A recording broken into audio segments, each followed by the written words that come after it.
What's going on, guys? So we're back again with another gameplay video. This time we have Perth Pro Players team member Jason here on the left playing the new Zamasu Wish, and we have Tim here on the right playing Old Faithful SS4 Ramp.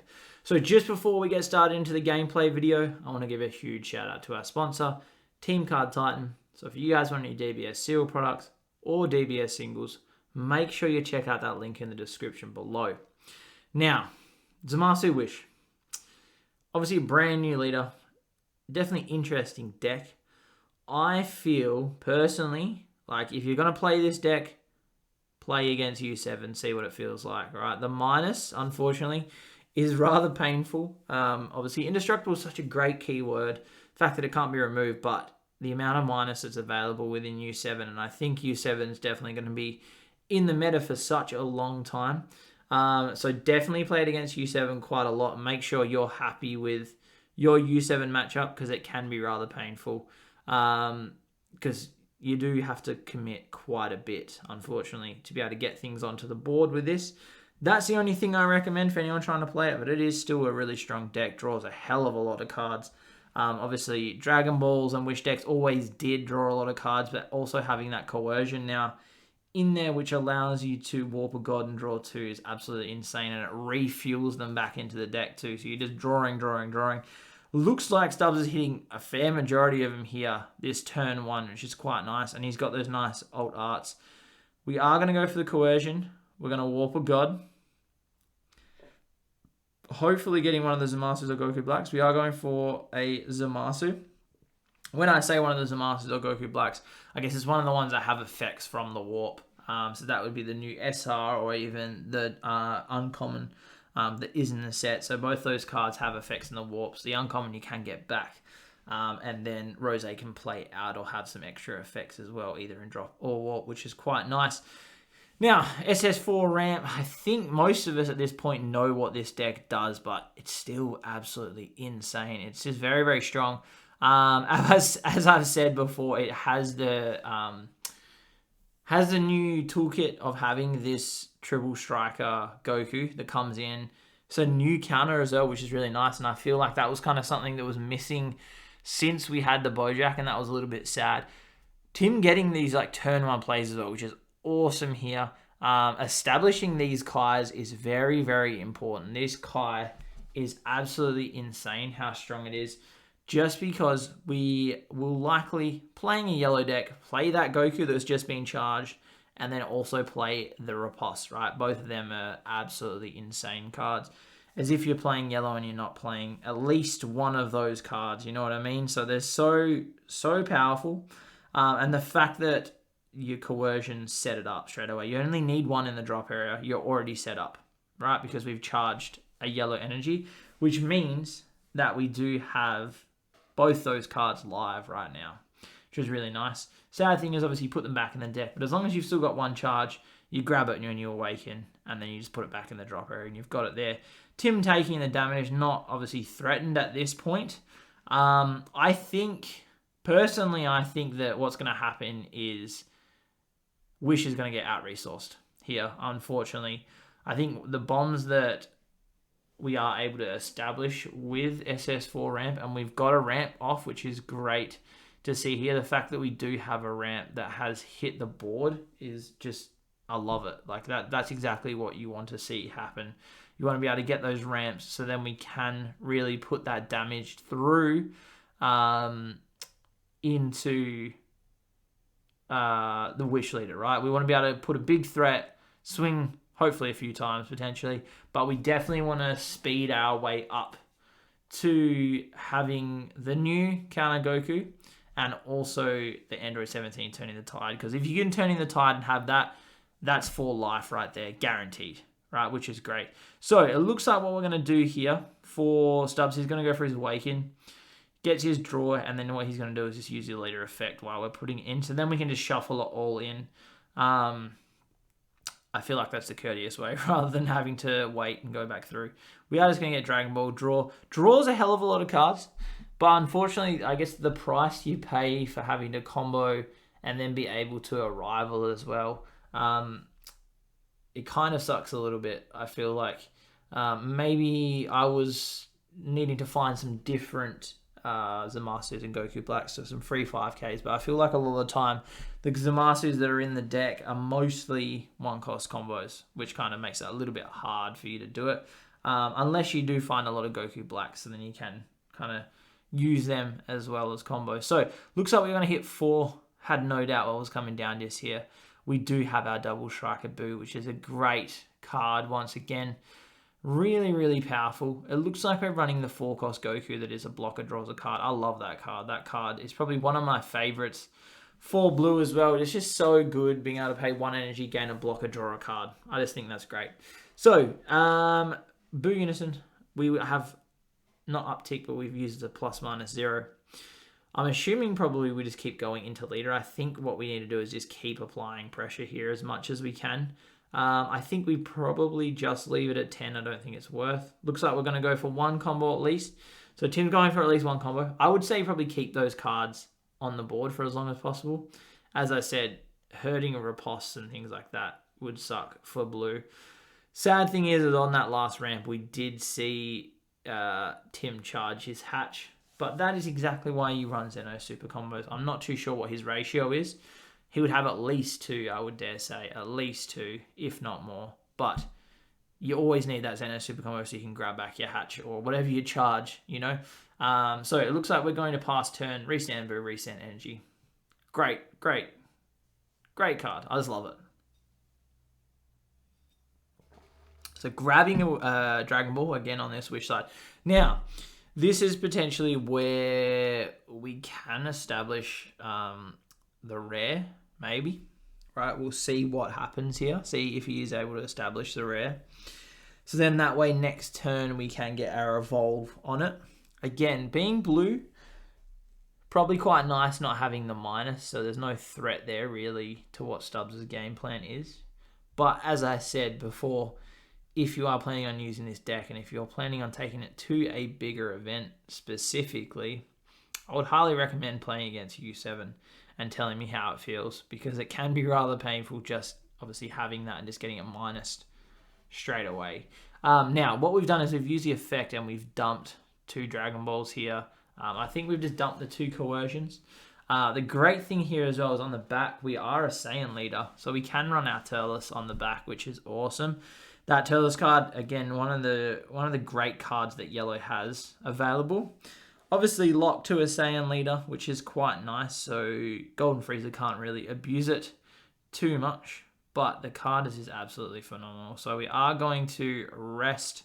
Looks like we're resting the Kai, playing out our Poutine just here. I think what we're doing, and I have no doubt, is we're going to swing into that Kai, because that Kai is rather annoying at this point. Being able to get that off the board soon is definitely important. And this is why I was saying maybe it's worth keeping the 2 up. So that way what you can do is just have that threat there that if you want to counterplay, play something, you have to bottom deck some things. Now, I can see what Stubbs is running. So he is running some during survival of the fittest. If you are sideboarding, of course, that is a great card to always have in the sideboard. I think knowing, again, it always depends on what's in your meta as well. You don't run during survival of the fittest if no one's playing blue. If people are playing blue, it's worth having in the sideboard. It's such a strong card to have in the sideboard. And the fact that you can just stop the whole Android 17, but they have to shuffle in, means that you can potentially steal the game that way, which I love. But again, you always decide what's in your meta at that time. If it's not blue, definitely don't go for it. Nothing's really putting back in deck from the board at this point in time that's devastating like that is. So we did leave all our energy up. So I'm interested to see what happens here. We are down, though, it looks like at 3 life. So that's another devastating thing about Wish. Obviously, having a Dragon Ball or 2, which I think Stubbs had 2 Dragon Balls in there, can be absolutely devastating. Now, we are going to hit this new counter Vegeta here, paying our 3 energy, and this card is great. Looks like we're going to hit the Zamasu on the play. are going to have it in rest mode. Sorry, no, bounce this one back to hand, sorry, because it does hit in the counterplay effect because it's not more than a 4 cost. So we are going to bounce back to hand, which is quite nice. And obviously Stubbs having that new Vault pack, the full gold, which I love this art. I think being able to see the full body of Zamasu is absolutely insane. They've done a really good job on that art. Now we are going to swing a 10 into leader. If I was Tim, I think unless we've got a UI, we just leave it. We do have a Beerus ball though, so potentially we're going for this Beerus ball here. But I definitely feel like you just leave it unless you've got something that's actually a devastating combo. If it's not a devastating combo, you just leave it. We are going to throw the Beerus ball behind it. Now each of these is very different. I can't remember if this is 15 or just a 10. I believe most of them only give you 10, I think it is. I think the red one gives you the extra 5, which I have definitely played quite a few times, only during your opponent's turn. So it looks like we are going up to, I believe that'd be 25, but we'll see once Stubbs combos exactly what it is. Now we are running, it looks like the Krillin super combo. Not sure if he's running Zamasu. I think we are running Zamasu, I believe. Hopefully maybe like a couple, because it's great to combo off. And it's blue, yellow, and it's a god name as well. But maybe we have just gone for the Krillin super combo here. So taking that to 30. So yes, it sounds like it was 25. So I believe the Beerus ball gives 10 on the swing. So that's another great card that can be added in. Again, just being able to combo like you can with the UI Kamehameha, but with another card, just means you have more ways to potentially ramp. And I believe here Tim is on, I think it's either 5 or 6 energy. So we're getting to some devastating turns coming up. So it looks like we've got 5, because I think that's 4. Untapping 1. Yeah, having 3 taps. So yes, we are on 5, so we're on 6. 6 next turn, right? So we're getting pretty close to some of the devastating things. Let's see what Stubbs decides to go for here. If he's going to go for the Aegis Fuse Zamasus or not. He may just choose to go for more of the counterplay route, right? And protect that way, which is definitely a good choice. I think, as I said, the threats that SS4 Vegeta can put out are just absolutely insane, and they can be very, very devastating for him. So he does need to be able to just protect himself as much as possible. But eventually, I guess what we do have to think about is eventually Turning the Tide can hit the board and change the course of the game. The nice thing here is that Stubbs is set up for that, though. So we are dumping our 2, it looks like. Nope, just 1. Now, I believe that's a full 7 just here. I believe it's a full 7, so that's not too bad. No more left in deck. So let's see what we go for. Hitting a Teller, so we're going to start trying to apply a little bit of pressure, I guess. Let's see what Tim can do. Looks like nothing. We are just going to draw a card. Swinging Double Strike, I have no doubt, into the Boo unison just here. Tim will likely bottom deck unless he has access to a comfortable negate. And then that can take him down to 4 life as well, which is always beneficial for him. Just to make sure, which I think that's what we do. I think what we do here is we do go for the negate, taking that life, playing out, and we are going to put it into rest mode, unfortunately, obviously with Poutine. So the fact that we don't have the blocker kind of sucks, but we do have access to our Boo's effect, and we are down at 4 life now, which is really nice as well. Okay, that's the other really nice thing, is we do have access to Awaken just here. There we go, getting a token. It is a 10k, it doesn't have 5k combo, unfortunately. And it will be in rest mode, of course. But it is a 10k swing, so it is potential attacker if team needs at any point. Potentially steal the game. So I think, looks like we're going into leader here. Grabbing back our hatch. Tim's been waiting a while, I feel like, to do that. Putting a Boo unison in. I'm assuming... No, so it looks like we're just going to do that. We're not going to go for our Awaken. I'm surprised that we're not going our Awaken. I thought we would. Because it doesn't matter really. Either turn's fine. We're only drawing 1 card. So I'm surprised we didn't go for our Awaken here. Looks like we are going to Heroic Prospect behind this swing. Just protecting that little bit more. denying that combo step as well there for Stubbs, which is a good choice as well because most of, as I said, the Aegis cards come out in the combo step. So we are going to counterplay Goku just here, drawing a card and then being able to rest the Heroic Prospect here. I think, I dare say that that's probably the end of the turn. I don't think Stubbs is going to do anything else here. I believe he just passes. Tim goes for it. Now we are at our nice 6 energy, getting our Awaken and then hopefully getting our Ramp. Once again, taking it up to 7. And then we can potentially play out our Kale, which is really good here. So I assume we Awaken, draw a card, boo, draw a card, swing, hopefully UI, and then potentially go for our Kale. Looks like Tim is charging the Kale here though. Interesting choice unless he's got another one in hand. So I think yes, this is correct. So we Awaken, getting our Tragedy overground as well. So really just like throwing it back to the Zamasu player, obviously making some devastating things. If we get to that point, right? They may not get to that point, but if it does, can be pretty devastating here for Stubbs because most of his cards are over 2 that are anything of a threat. So we're going to swing in here. I believe this will be going into the leader, I would think. Looks like no counters. Right. Looks like we are going 1 counter. We're going to go a riposte just here. Let's see what Tim decides to do. He's drawing a card for the swing, of course. Being able to restand. We do still have our Boo swing, which is really nice. He may even just keep this energy up here. But he can swing in, once again, resting the token. We're going to get a block out of that, which I understand. Don't think we combo into that. I think we just let that die. Yeah, Stubbs is not going to protect it. It's not worth it for him.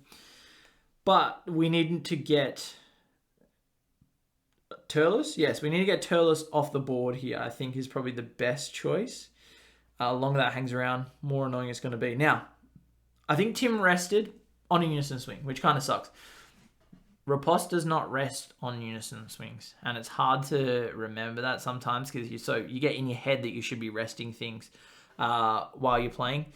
I think also though Stubbs did forget his trigger just there of the fact that Heroic Prospect is played by skill. Poutine is on the board. He can rest that, so it's 1 less swing plus it's 1 less thing that's able to be rested. But he did not need to rest anything there. Looks like we're going to hit the 6 cost, which is really nice here for Tim. Now, if he goes a Tragedy route, probably what he'll do is charge at least 2 of them, if not 3 of them, right? Which is a possibility. I have done that many times. Or you even just go for your all 4, depending on what you've actually ripped and what you've got left in your hands. Just because if it puts you to Tragedy overground, you do feel very, very safe in that situation. And we're going to, yeah, exactly what we're going to do. We're going to charge 3. So that takes him up to 9. But then what he can do is he can put 1 more in next turn and give him that protection. Now, I think here, if he's going to swing, we swing into the Turles and we rest an energy. But it looks like we're going to go for the Vegeta instead. Going to play this out. So he's gone pretty ham. But we are going to get the effect of the Vegeta, which is really nice. So being able to bottom deck that Turles. I'm surprised that he didn't swing in with just swing in with the Vegeta and rest an energy. But we've got the easy bottom deck here. And he's trying to force cards from Stubbs' hand, which I respect that, right? Right now, obviously we can see what's happening. Now, great card. We've been able to restand 3 cards, right, which is great here. So being able to restand the 3 cards and then have protection for our turn. Tim just reading Tragedy Overground again. Pretty much says your opponent doesn't really play the game anymore. That card is absolutely insane. As I said, most of Stubbs' cards are over the 2 cost mark. So pretty much all of them are not going to hit the board, which is unfortunate. And then he's going to have to try to kill either off his Unison or off his leaders. Attacks, which isn't really going to happen too easy. Once again, as I said, the cost it takes to establish the Aegis Zamasus, I feel like is rather heavy at some points. Even now, as we're getting like further into the game, I feel like it is rather heavy just being able to establish. And I feel like often you're not developing a board over the course of the game, which kind of sucks. That makes it really hard. So obviously keep that in mind if you are playing the deck. Try to figure out what works for you. I feel like maybe the Aegis route isn't the best route. Maybe you don't put that in and maybe you play something a little bit different. There is a potential, right? I'm not 100%. Again, haven't tested it enough to tell anyone that. But it's a potential, right? If someone gets some spice, please let me know, because I love Wish leaders. I feel like Wish is such a cool mechanic, and I feel like it was almost forgotten a little bit in a way, which was rather sad. Shenron was absolutely insane, and I miss like the days of the Shenron ramp and things like that. Obviously, that deck was absolutely bonkers, but so fun to play as well. The fact that you could just play out some ridiculous cards for so cheap, it was great. But we haven't really seen too much Wish outside of Makika Bora. We are going to go for the Aegis here, it looks like. We are going to just bounce it straight back to the hand, which once again, that's devastating, right? We've just lost 2 cards from hand for a combo, and we didn't even get to establish our card that we wanted to. And we used our last blue energy, I believe, which also sucks too, right? And the fact that is we can't charge blues because we have we can't charge a mono blue energy because we have Krillin super combos in the deck. So the only way we can do it is charging our multis, which obviously nice for the 9 cost that obviously doesn't have your energy exhaust. And also the Zamasu the Eliminator doesn't have your energy exhaust, which is good. But if you're not seeing those cards, it means that you don't have another blue to charge, which kind of sucks.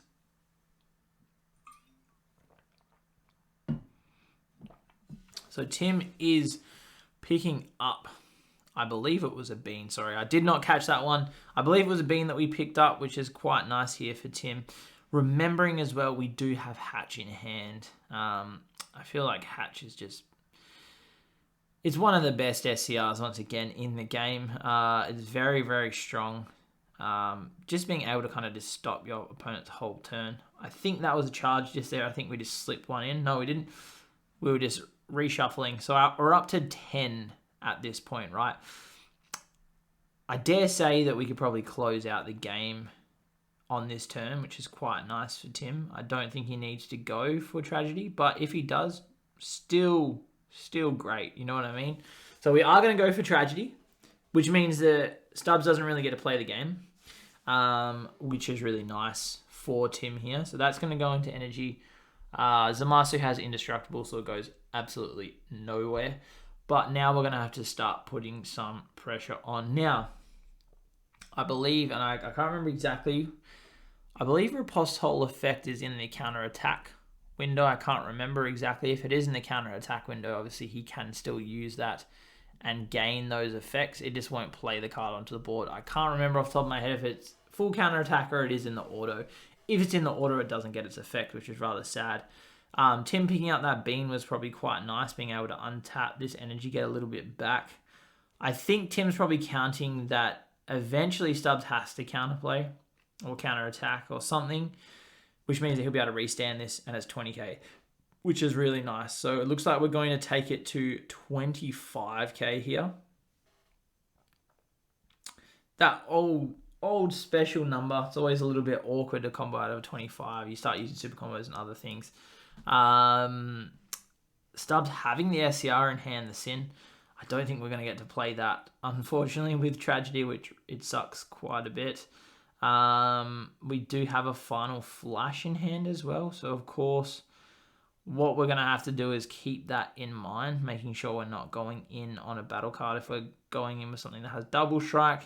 I think at this point, though, you're probably going to go in with the Boo Unison to kind of close out the game here as much as possible. Now, we are going to combo Goku Black.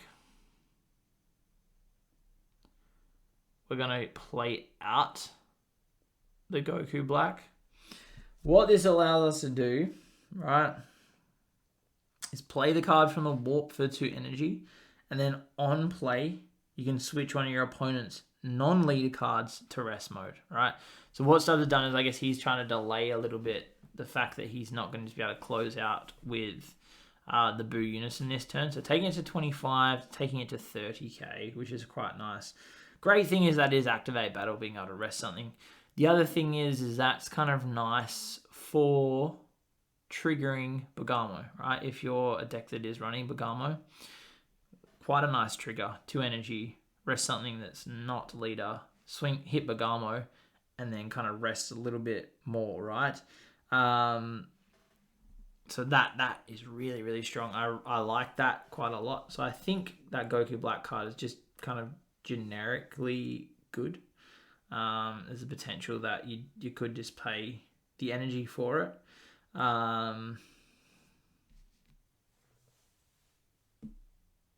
But you can always do the 2. You can always do the skill. The skill is really strong, for sure. So I'm interested to see how Tim's going to close out here, because he does have to be wary of Final Flash.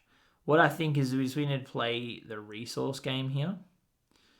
So I think he's doing the right thing. We're just going to start chipping, and then just forcing cards out of Stubbs' hand here. Once again, I'm pretty sure we still have Hatch in hand. I don't think we've seen Hatch. So there is that kind of possibility that we're going to guarantee we just Hatch next turn, get the whole turn, and then we just pass, right? Now, I would say that we swing the 30k in. Doesn't matter. It's the end of the turn. It restands anyway, so it doesn't matter. Still a 30k swing, but you can't give it double strike or anything like that if that was the plan. Don't think it is. I think we only run mono blue in this deck. So let's see what he decides to do. I'm assuming here we swing in. We're going to get the Goku. As I said, I love this card. I think it's probably one of my favorites. Just being able to draw a card for 1 energy, 15k beta, plus a blocker is just awesome to me. Now, I would say we just swing a 30k in. I think Stubbs is kind of just realizing like it's just dead. His hand is just dead. I don't think he's got any combo really left.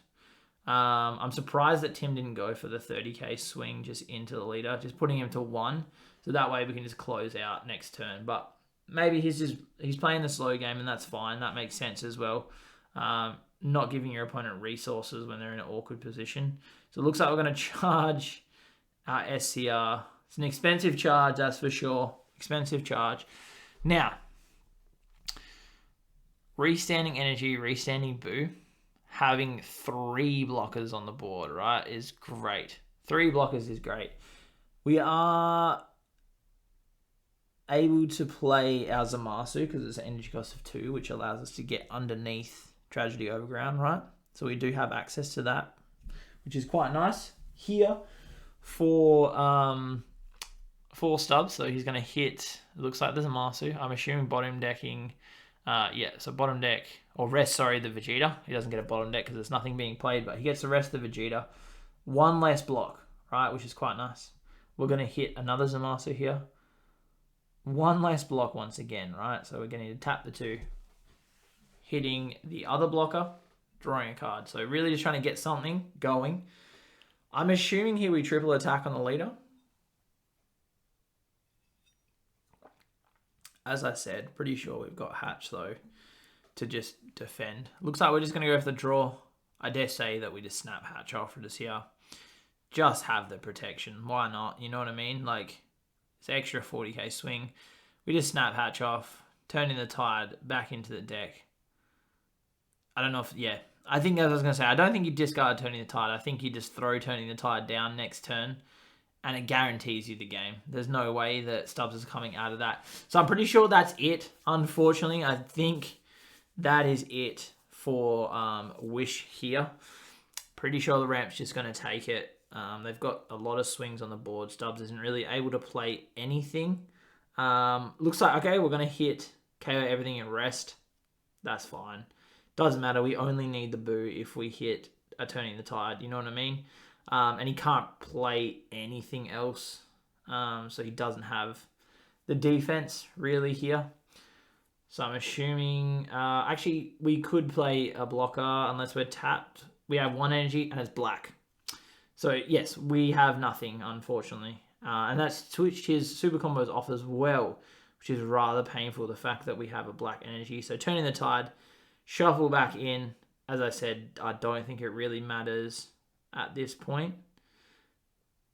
All of it's going in. There we go. I think Stubbs has realised conceding.